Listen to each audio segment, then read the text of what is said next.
आज का ये वीडियो बीए सेकेंड ईयर के महत्वपूर्ण प्रश्न पत्र तुलनात्मक सरकार पर आधारित है, जिसमें ब्रिटेन, अमेरिका, स्विट्जरलैंड और फ्रांस के संविधान का अध्ययन किया जाता है। इस वीडियो में 20 महत्वपूर्ण अति लघुत्तरीय प्रश्नों का समावेश किया गया है, जो कि आने वाली परीक्षाओं के लिए आपके लिए बहुत उपयोगी सिद्ध होंगे। नमस्कार साथियों, मैं डॉक्टर मोहित मलिक आप लोगों का हार्दिक स्वागत करता हूं पॉलिटिकल साइंस के यूट्यूब चैनल पॉलिटिकल पार्लियामेंट में। तो देर न करते हुए शुरू करते हैं आज का पहला प्रश्न। हमारा आज का पहला प्रश्न, ब्रिटेन में विधि के शासन को स्पष्ट कीजिए। इसका उत्तर लिखा जा सकता है, ब्रिटेन में विधि को सर्वोच्च स्थान प्राप्त है। विधि के शासन का अभिप्राय यह है कि इंग्लैंड में शासन का संचालन किन्हीं विशेष व्यक्तियों की इच्छा से नहीं, वरन विधि अर्थात कानून के द्वारा किया जाता है। विधि सर्वोच्च है तथा कोई भी व्यक्ति विधि के नियंत्रण से बच नहीं सकता। डायसी ने 1885 में अपनी पुस्तक लॉ एंड द कॉन्स्टिट्यूशन में विधि के शासन के 3 अर्थ बताए हैं।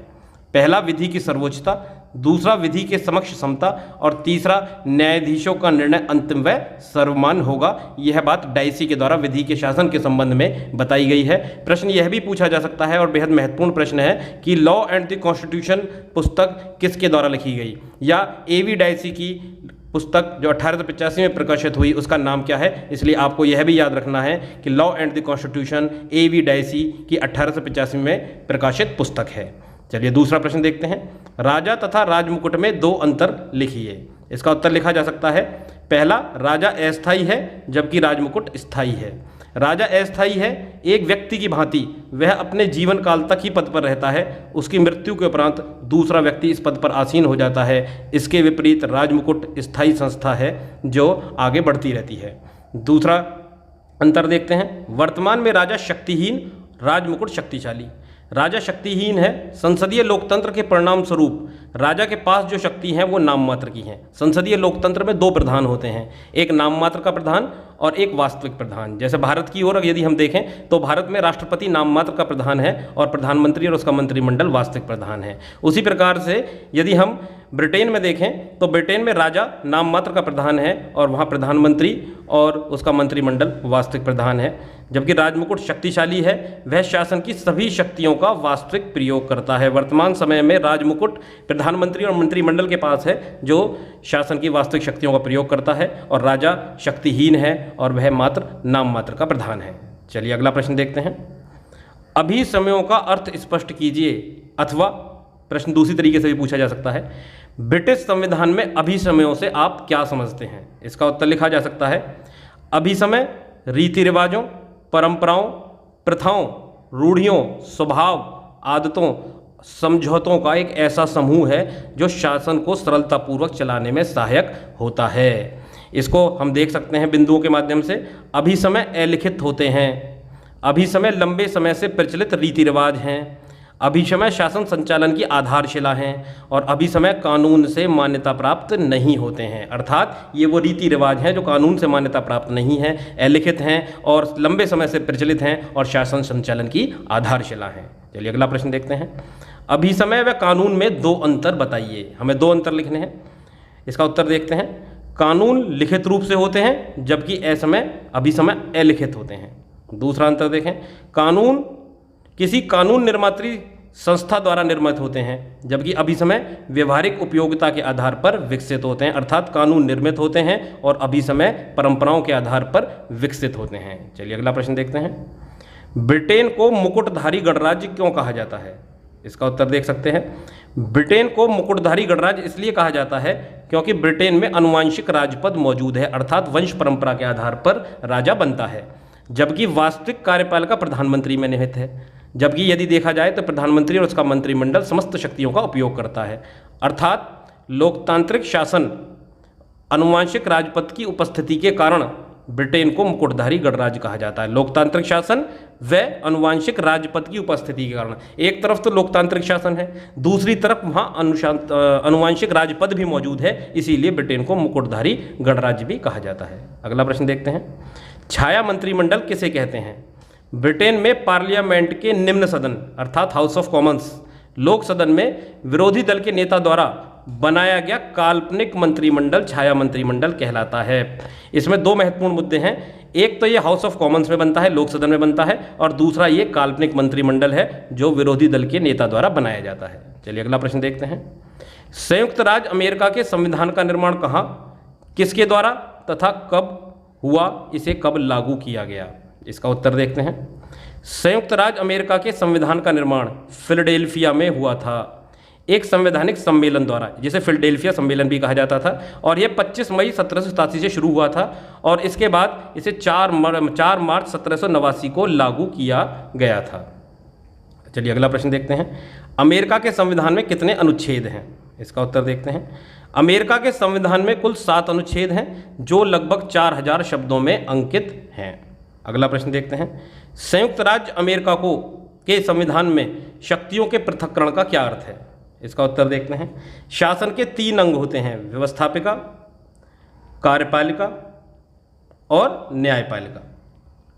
शासन के तीनों अंगों को अपने क्षेत्र में स्वतंत्र होना चाहिए और इन अंगों द्वारा एक दूसरे के कार्यों को प्रभावित व नियंत्रित करने की चेष्टा नहीं करनी चाहिए। अर्थात व्यवस्थापिका, कार्यपालिका और न्यायपालिका अपने अपने क्षेत्र में पृथक रहकर कार्य करने चाहिए। यह सिद्धांत मॉन्टेस्क्यू के द्वारा प्रतिपादित किया गया था। इसे शक्तियों का पृथक्करण का सिद्धांत कहा जाता है। चलिए अगला प्रश्न देखते हैं।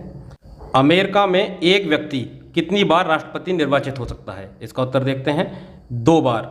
22वें संशोधन द्वारा स्थापित किया गया कि कोई भी व्यक्ति राष्ट्रपति पद के लिए 2 बार से अधिक नहीं चुना जाएगा। अमेरिका में राष्ट्रपति का कार्यकाल 4 वर्ष होता है, यानी यदि वह 2 बार चुना जाता है तो इसके अनुसार वह 8 वर्ष रह सकता है। लेकिन यहाँ यह बात ध्यान रखने की बात है कि 2 बार के साथ जो अधिकतम सीमा जुड़ी हुई है वह 10 वर्ष की है। विशेष परिस्थितियों में यह कभी कभी देखा जाता है कि उपराष्ट्रपति को राष्ट्रपति के रूप में कार्य करना पड़ता है और यदि उपराष्ट्रपति को राष्ट्रपति के पदत्याग के कारण 2 वर्ष के लिए कार्य करना पड़े तो उसका यह कार्यकाल 2 योजनाओं में नहीं जोड़ा जाएगा, यानी वह 2 वर्ष उपराष्ट्रपति जो कि राष्ट्रपति के रूप में काम कर रहा है वह, और साथ में वह 2 अन्य कार्यकाल 4+4 अपना कार्य कर सकता है। इसलिए कहा जाता है कि अमेरिका में राष्ट्रपति 2 बार से अधिक नहीं चुना जाएगा और वह अधिकतम 10 वर्ष के लिए राष्ट्रपति रह सकता है। ये बात बहुत महत्वपूर्ण है कि वह 2 बार और 10 वर्ष के लिए अधिकतम राष्ट्रपति रह सकता है और यह प्रक्रिया 22वें संशोधन के द्वारा स्थापित की गई थी। चलिए अगला प्रश्न देखते हैं। अमेरिका के प्रतिनिधि सदन में कितने सदस्य हैं? इसका सही उत्तर है अमेरिका के प्रतिनिधि सदन में कुल 435 सदस्य हैं और यदि हम सीनेट की बात करें तो सीनेट में 100 सदस्य हैं। अगला प्रश्न देखते हैं। स्विस संघीय कार्यपालिका में कितने सदस्य होते हैं और कार्यपालिका का कार्यकाल कितना होता है? इसका सही उत्तर है स्विस संघीय कार्यपालिका में 7 सदस्य होते हैं और इनका कार्यकाल 4 वर्ष निर्धारित होता है। चलिए अगला प्रश्न देखते हैं। स्विट्जरलैंड में प्रत्यक्ष प्रजातंत्र के 2 उपकरणों का नाम लिखिए। इसका उत्तर है लोक निर्णय और संवैधानिक आरंभक। लोक निर्णय उसे कहा जाता है जो विधायिका यानी कानून बनाने वाली संस्था के द्वारा जो कानून बनाए जाते हैं उन पर जनमत संग्रह कराया जाता है कि वह कानून सही है या नहीं है, यानी जनता की राय उस पर ली जाती है लोक निर्णय के माध्यम से कि जनता की उन कानूनों पर क्या राय है। दूसरी व्यवस्था संवैधानिक आरंभक। लोक निर्णय के माध्यम से तो कानून जनता के द्वारा नहीं बनाए जाते, विधायिका के द्वारा बनाए जाते हैं और बाद में जनता की राय ली जाती है। लेकिन संवैधानिक आरंभक के माध्यम से जनता स्वयं संविधान में किसी भी प्रकार का संशोधन और किसी भी प्रकार के कानून को प्रस्तावित कर सकती है आरंभक के माध्यम से, और वह इस प्रकार से वह कानूनों के निर्माण में भी भागीदार हो सकती है। यह प्रत्यक्ष प्रजातंत्र के 2 उपकरण हैं। चलिए अगला प्रश्न देखते हैं। स्विट्जरलैंड कितने कैंटनों का संघ है? इसका सही उत्तर है स्विट्जरलैंड 20 पूर्ण कैंटनों और 6 अर्ध कैंटनों का संघ है। यहाँ आएगा पूर्ण कैंटनों, 20 पूर्ण कैंटन है और 6 अर्ध कैंटनों का संघ है। चलिए अगला प्रश्न देखते हैं। प्रत्यक्ष प्रजातंत्र का क्या अर्थ है?